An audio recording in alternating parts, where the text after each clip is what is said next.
violatorios y las responsabilidades. Derecho a la verdad está claramente detallado en Acosta versus Nicaragua, Rodríguez Vera versus Colombia, entre otros, de la Corte Interamericana de Derechos Humanos, en función de los artículos 1.1, 8.1 y 25 de la Convención Americana de Derechos Humanos, en sus dos dimensiones: el conocimiento de la verdad y el reconocimiento de las víctimas. Reconocimiento oficial y público hacia las víctimas y la comunidad toda.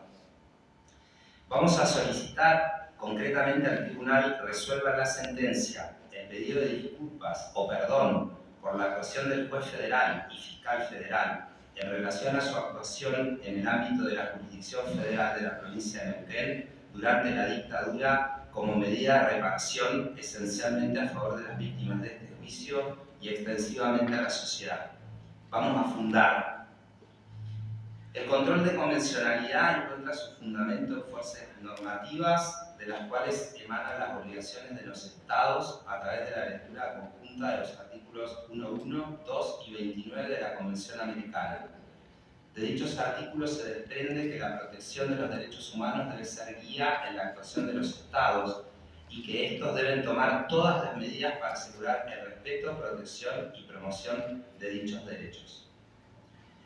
En cuanto al control de convencionalidad interno, las obligaciones establecidas en los artículos 1, 1 y 2 de la Convención Americana comprende que todos los órganos estatales deben adecuar sus actuaciones a las disposiciones de la Convención, asegurando el efecto útil de las disposiciones del Tratado en el plano del derecho interno de los Estados, dice Sebastián Rey en su análisis.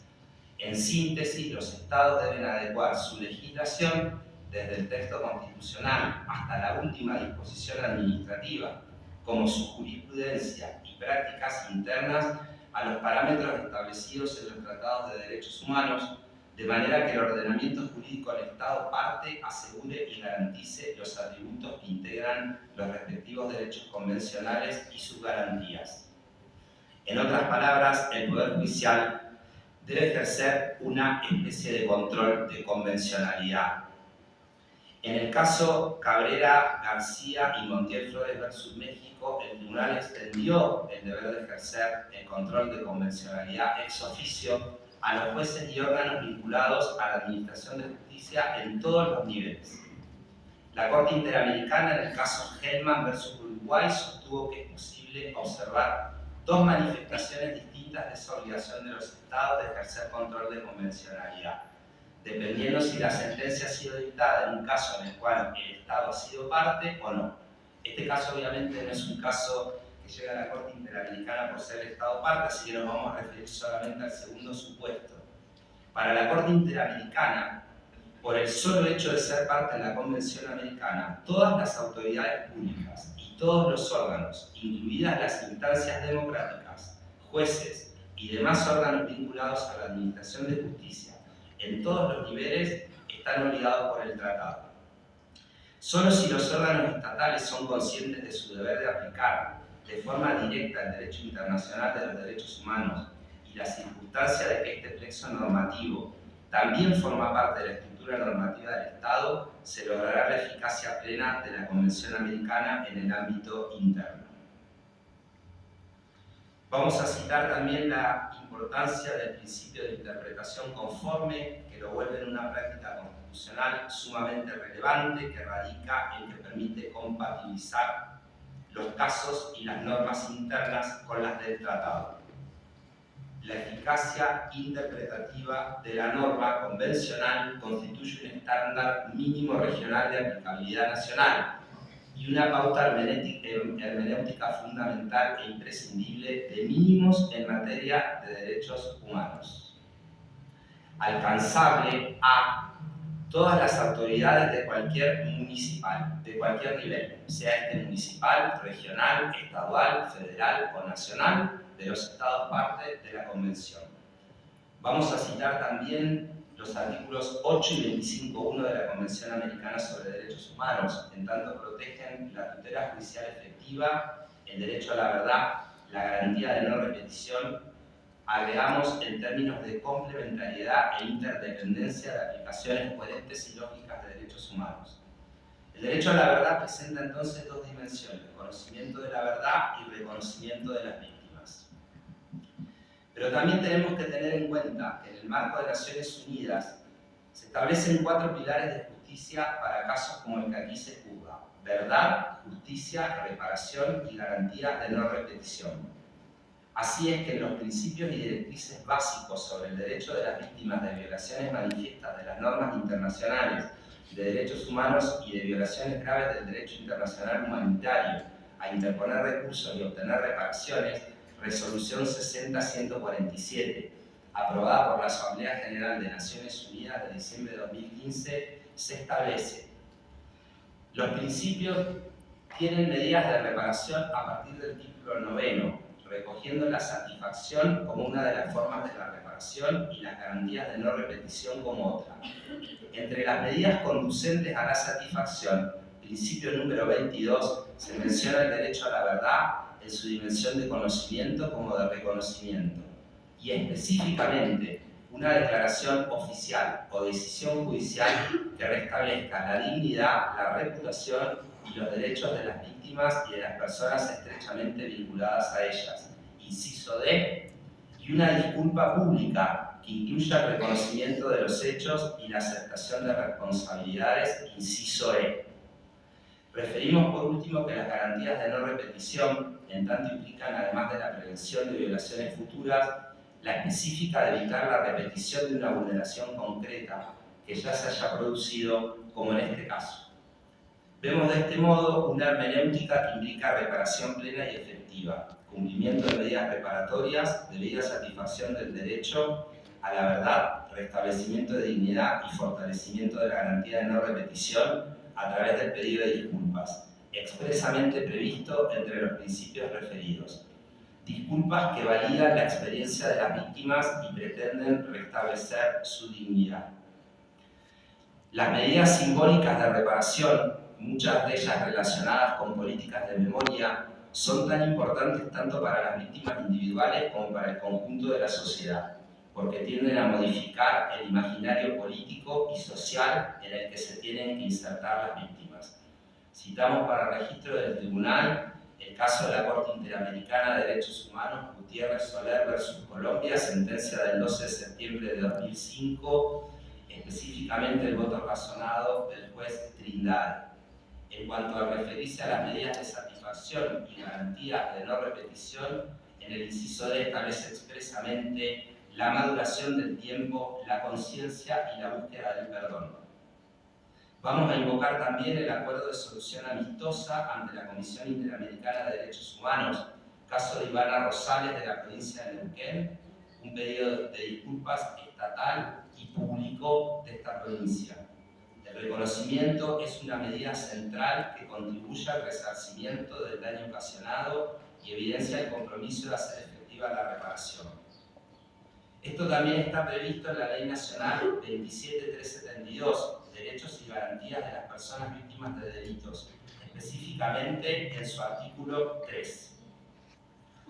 Por todas las normas, resoluciones, decisiones y referencias explícitas realizadas, creemos que en términos de concreta reparación a las víctimas de lo que aquí se juzgó, sin poder obviarse que tantas otras víctimas padecieron las mismas circunstancias y la comunidad en otra faz complementaria, corresponde el pedido de disculpas públicas en los términos en los que nos referimos al inicio de la capítulo.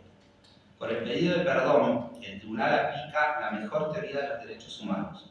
Tiene absolutas facultades para ello.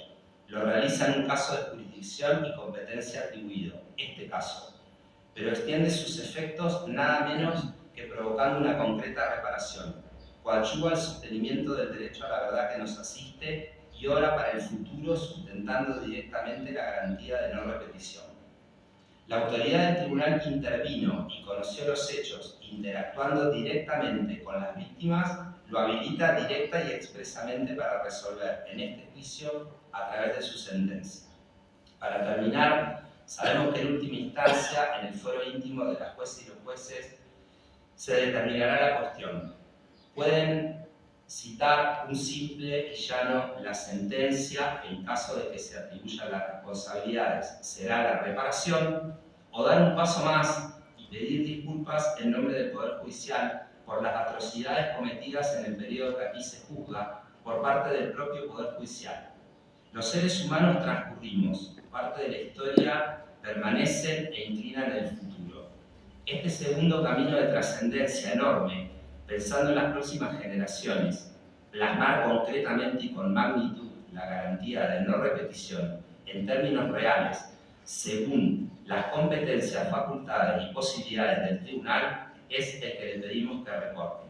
Reiteramos entonces, para terminar el punto, que solicitamos que el tribunal resuelva la sentencia en pedido de disculpas o perdón por la actuación del juez federal y fiscal federal en relación a su actuación en el ámbito de la jurisdicción federal de la provincia de Neuquén durante la dictadura, como medida de reparación esencialmente a favor de las víctimas en este juicio y extensivamente a la sociedad. Para terminar,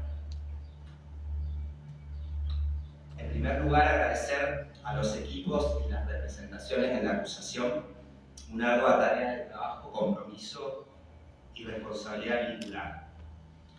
A Inés Rani, Oscar Rani, en ausencia física, a Lolín Rigón.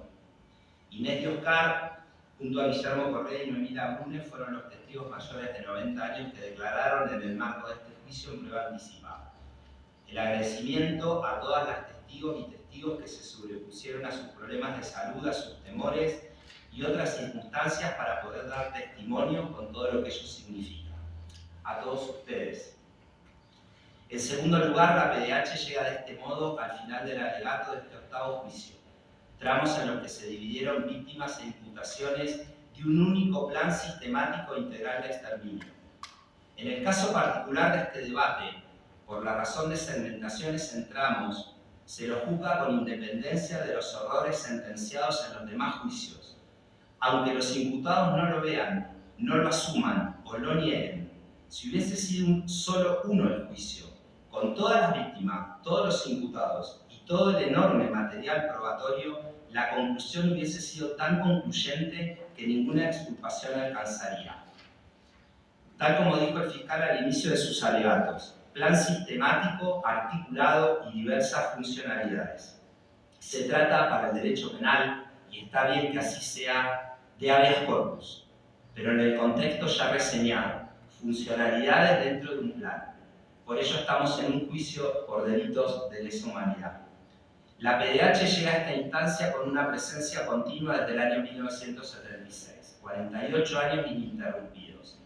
Para honrar a Noemí Labrune, que diría que todo es colectivo, y sin desconocer su presencia, aún en la ausencia física, emblemática, solo expresar el orgullo que significa para el doctor Badalá y para mí ser la voz de la Organización de Derechos Humanos, y a veces el lenguaje no puede captar la profundidad que representa la valentía, el trabajo, la coherencia y los derechos con mayúscula. Una trayectoria imposible de resumir. Alcanza con convicción sin violencia. El final de una etapa de juicios de lesa humanidad, que es un tránsito en el transcurrir de memoria, verdad y justicia. Finalmente, para tenerlas presentes y como modo además de mínima reparación simbólica en la comprensión del sufrimiento de sus familias, relaciones y gran parte de la sociedad, son víctimas directas en este juicio. María Teresa Oliva, Enrique Esteban, Milton Gómez, Darío Altomaro, Josefa Lepori de Mujica, Lucio Espíndola, César Dantes Giliberto, Raúl Esteban Radonich, Orlando Cancio, desaparecido, José de Linio Méndez, desaparecido, Susana Mujica, desaparecida, Alicia Bifarré, desaparecida, Cecilia Becci, desaparecida, Miguel Ángel Pincheira, desaparecido, Javier Seminario Ramos, desaparecido, Raúl Eugenio Metz, desaparecido, Graciela Alicia Romero, desaparecida, y el hijo de ambos aún en la nómina de personas apropiadas, Oscar Rani, desaparecido, Arlene Seguel, desaparecida, Carlos Chávez, desaparecido, Mirta Felisa Tronelli, desaparecida, Carlos Alberto Llera, desaparecido.